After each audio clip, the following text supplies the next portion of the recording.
For thousands of years, humans have been completely obsessed over something made by a caterpillar. We bred this insect specifically for its cocoon. We planted enormous quantities of one particular type of plant just to feed it. And then we developed specific technologies so that we could unravel its threads a little bit more easily. Silk became a clothing, a currency, a diplomatic gift. It traveled thousands of kilometers across Asia into Europe, passing people who at the time had no clue what this was. But eventually, entire routes would now go by its name. It had its own trade route. We usually say that humans domesticated the silkworm, but I'm beginning to think it might have been mutual. I think there was a little co-domestication going on. Because why? Because once we discovered what this little insect was capable of doing, what it would make, we reorganized agriculture, technology, trade, and labor around it. So today, we're going to go back thousands of years to discover why that actually happened with a cup of tea. Chapter 1. The woman, the cocoon, and the cup of tea. So according to the legends, the lore, let's say according to the traditions, somewhere around the 3rd millennium BCE, a woman named Leizu, otherwise known as the wife of the Yellow Emperor, was casually sitting beneath a mulberry tree with her cup of tea. And, oh so conveniently, a silkworm cocoon fell from that tree and landed in her steaming piping hot cup. The hot water proceeded to soften the saracen that was holding this cocoon together, and when she tried to remove it, oh so conveniently, she just happened to pick at the exact part where it would start to unravel, and unravel it did. And Leizu thought to herself, this looks like a luxury fibre. Okay, Leizu, I see you, girl. Can we examine this for approximately 30 seconds? A cocoon just happened to fall from a mulberry tree. The drink happened to be so hot that it just softened all of that gooey matter. She just so happened to pull at the exact right place, and yeah, she just knew immediately. She was onto something. And I didn't let that Yellow Emperor part pass either, because I mean, cocoons are typically yellow. Because this wasn't an eyewitness account, it falls into legend, so I think we can let that slide. But it is the origin story, and they're sticking to it. But we sometimes do this, people. It's not unusual for something that's actually been unfolding and developing through generations, and for someone to come around and kind of package it really smartly and go, oh, I invented that. People in ancient China were working with silk thousands of years ago, which means some of this has some truth. We honestly don't really know, but what we do know for sure is that the finished technology around silk is far more complicated than dropping a cocoon in a cup of tea.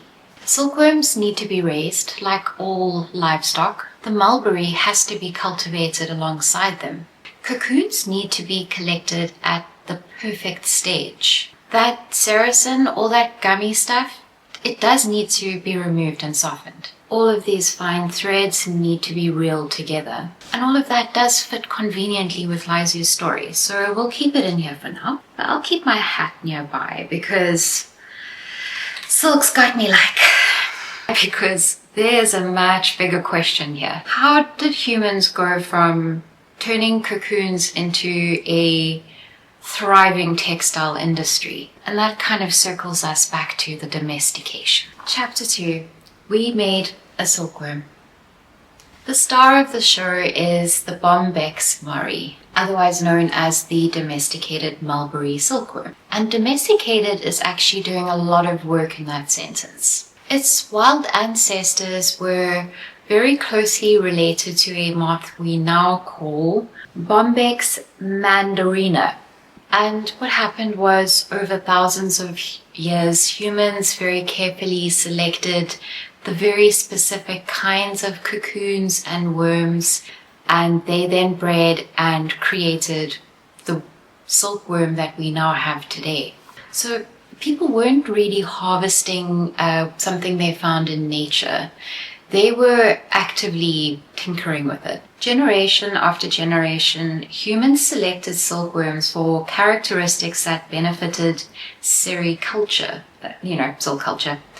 Productive cocoons, useful filaments, and animals that would be raised reliably in captivity. Animals here refers to a silkworm. The result is an insect profoundly shaped by domestication.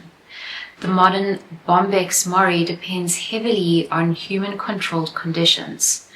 Adult domesticated silkworms have lost much of their flight ability that their wild relatives still have, and the entire life cycle can now take place within a production system created by humans. And I want to be a little bit careful with my words here. When I say that humans fed, housed, and managed these little silkworms, I'm basically describing animal husbandry. I'm not suggesting that these silkworms were handled necessarily with all of the care that they needed. Modern sericulture involves an enormous amount of silkworms. They're usually raised together in very tight conditions. And if you go searching for videos, I don't suggest that if you're a sensitive person, you'll see that they are treated as more of a commodity than a living being. What they do get is a very controlled environment.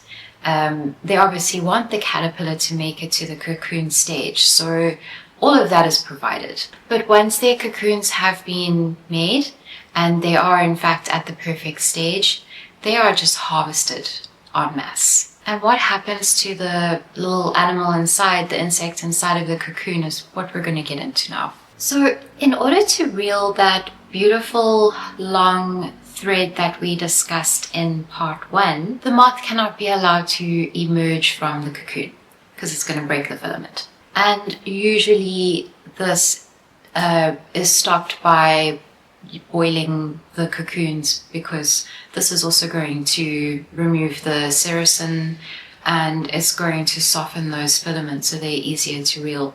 So essentially all of that just happens simultaneously. That is the long and the short of it.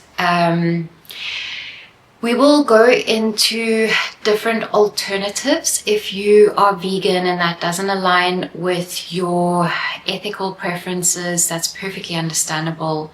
I will probably do a whole part on silk blends, and silk alternatives, because there are plant-based alternatives that are very similar to silk. But that doesn't necessarily upset everyone.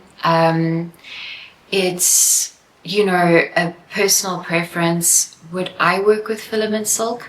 I would try it for science. I would like to probably make something using the full stockinette stitch to get a beautifully wavy, drapey garment. I believe it's not the easiest to knit with anyway, so I'm probably not going to lean on it too much. I do like a merino silk, but I'm also very happy to try alternatives. And, if you wanted my 5 cents on the subject, I think just trying to live as kindly as possible is ultimately the best thing you can do. It really becomes how long is a piece of string. And, at this point in time, scientists have discovered that even plants are sentient. So I don't know, we just try and do our best, guys. We try and do the most ethical thing all the time.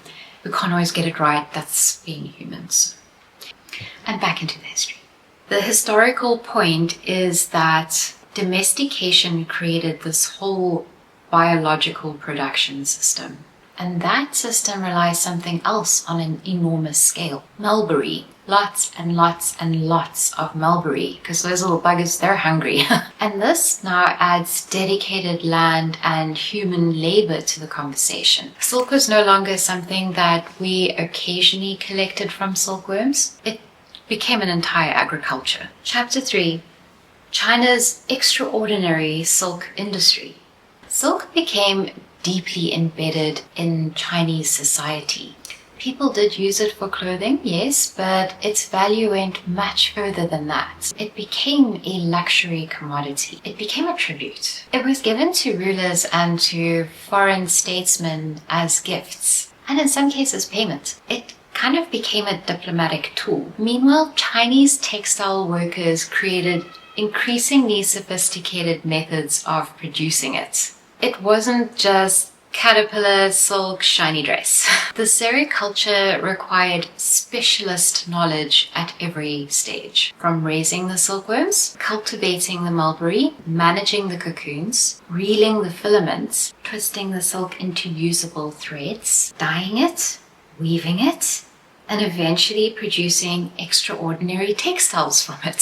For a very long time, producers in East Asia possessed a very niche knowledge that people around the world wanted badly. And this is where you might hear a very neat version of the story. China kept the secret of silk for thousands of years, except that history has recently made that considerably messier. Research published in 2026 reported evidence of domestic Bombyx silkworms and mulberry at Sapali Tepe in southern Central Asia around 2000 BCE. That is enormously interesting because it's much earlier than the documented 2000 BCE. So basically, the old story that China held on to silk and wouldn't let anyone understand how to make it can't be true because it was other places. To be clear, this doesn't necessarily challenge China being at the origin of silk's story. It just challenges what time, when did the knowledge of silk production become more mainstream? Which is appropriate because we're about to encounter another historical simplification. Chapter 4. There wasn't a Silk Road.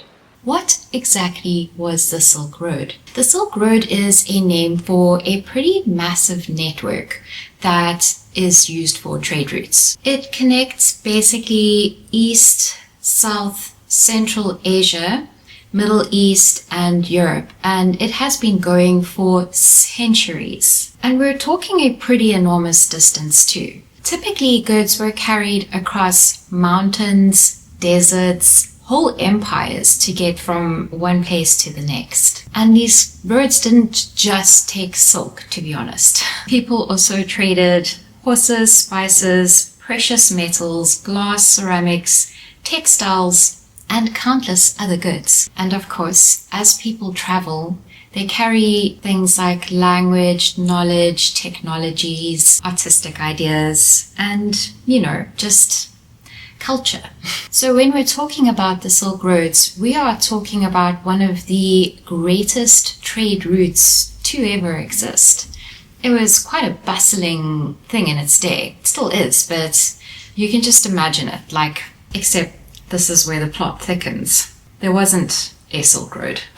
There were Silk Roads. It wasn't one continuous path going from China to Rome, and there certainly wasn't one organization managing it. Instead, it was like this overlapping network of maritime and land-based trade routes. A place where silk could pass through several merchants, kingdoms, hands before finally making its final destination. And the people who used these routes, they didn't call it the Silk Road either. That name got coined much later in around about the 19th century. Silk became the name for this route because it was one of the most valuable commodities that was being exchanged on it. And although long-distance exchange had actually existed for a very long time in Eurasia, the connection between China and Central Asia expanded during the Han Dynasty period, particularly from 2000 BCE, because once the silk started trading on these routes, it ended up very far away from where it started. It ended up in a location where it became rather revered, Rome. Oh, the Romans loved it. Chapter 5, Rome discovers silk. I mean, imagine encountering silk with absolutely no context. You don't know what a Bombyx mori silkworm is. You have never seen the type of agriculture it takes to create it. You have no idea why this fabric is so shiny. You just see this extraordinary, lightweight, luminous fabric and you just go, I mean, we can all kind of relate. Obviously, they became obsessed with it. When silk finally made its way into the Mediterranean, Roman writers literally had opinions about it. It became associated with wealth, as they already, I mean, they didn't need any encouragement, but they just were like extravagant, and silk fitted the profile. It actually ended up creating quite a social stir. Because, why? Because the fabric, the way that it handles a body, was considered a little too provocative, even for them. And also, the people were a little bit worried because their leaders were just flaunting all of the silk, and they were a little concerned that the wealth was just being squandered. But the Romans had a problem. They could buy the silk, but they didn't know how to make it. And the internet didn't exist back then. It's not like you could just hop online and figure something out. So what did they do? According to a very dramatic historical account, somebody smuggled the manufacturers themselves. Chapter 6, The Great Earthworm Heist. This might be my favorite part of the story. By the 6th century CE, the Byzantine Empire became so consumed with silk that they needed to figure out how to produce it themselves. And according to murmurs, some monks that had been traveling south had figured it out. They'd seen what had been happening, and they returned to their emperor with a proposal. And eventually, silkworm eggs were reportedly smuggled back home in Rome. And how did they do it? Inside of their little hollow staffs. They just popped a few earthworm eggs in there and then carried on with their monk business. And so they started producing their own silk. But then something else interesting happened. Asian silk didn't suddenly become irrelevant. The valuable silk still continued moving west, because knowing how to make something doesn't make you excellent at it. And now silk was starting to become culturally diverse, and Europe was about to make it even more complicated. Chapter 7, Silk becomes European. So at this point, silk production and weaving is still continuing to be spread mostly from the Islamic borders across the Mediterranean and into Europe. And by the medieval period, different silk industries had emerged, and they were producing their own goods, intertwined within their own cultural traditions and aesthetics. And eventually, Italy became the major center for silk. Why am I not surprised? Lucca, Venice, Florence, and silk production didn't just change what Europeans were wearing. It changed machines. It changed the industry, the clothing industry, so that it could make more of it. Kind of like cotton. Patterned silk textiles became very complicated. Producing them efficiently required very, very specific techniques, which then moved technology and developments in that era towards things that were a lot more catered to it. This is when we started getting draw looms and things becoming mechanized, and much later the punch card hold Jackie loom. And those punched cards became part of another technology story altogether, because there is a legitimate historical route between a silkworm, the silk, patterned weaving, punch cards, and then computing, which is absolutely fascinating, and I'm saving that one for another video. But yes, we're talking about the connection between knitting and computers. Chapter 8, Industrial Silk. At this point, silk is now meeting industrialization. Mechanizing, reeling, and weaving absolutely transformed the industry. And the global trade economic situation was also shifting too. Silk could now be sourced from many different places in many different ways. European silk productions were essentially competing with the Asian ones. But industrialization couldn't remove one pretty important part of this very complicated process: the caterpillar. You can do machine reeling, weaving, you can mechanize so many different things, but you can't mechanize where it's all starting from. And that's the silkworm. He just wants to sit on his little leaf and eat it. He'll get round to making that cocoon when he's good and ready. And I find that quite funny because we're in such a hurry all the time to expand as much as possible.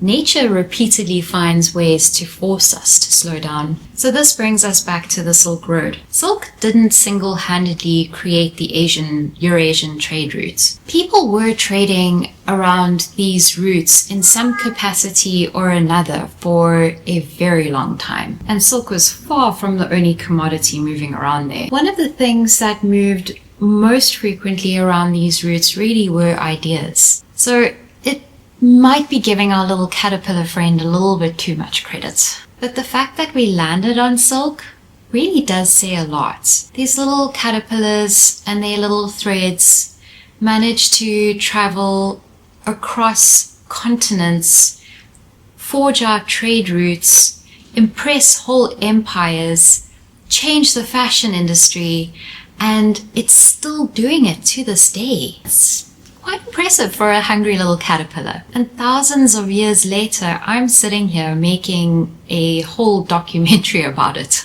on YouTube. So I'm not entirely convinced who won what arrangement here. There still seems to be a lot of grooming. But now that we know about the origin story of humans meet silk, there's another part of the story that we need to talk about, and I'll save that for part 3. We're going to get into medicine, sutures, painting, musical instruments, space exploration, and I might touch on samurai armor if I'm in the mood. Until then, happy knitting.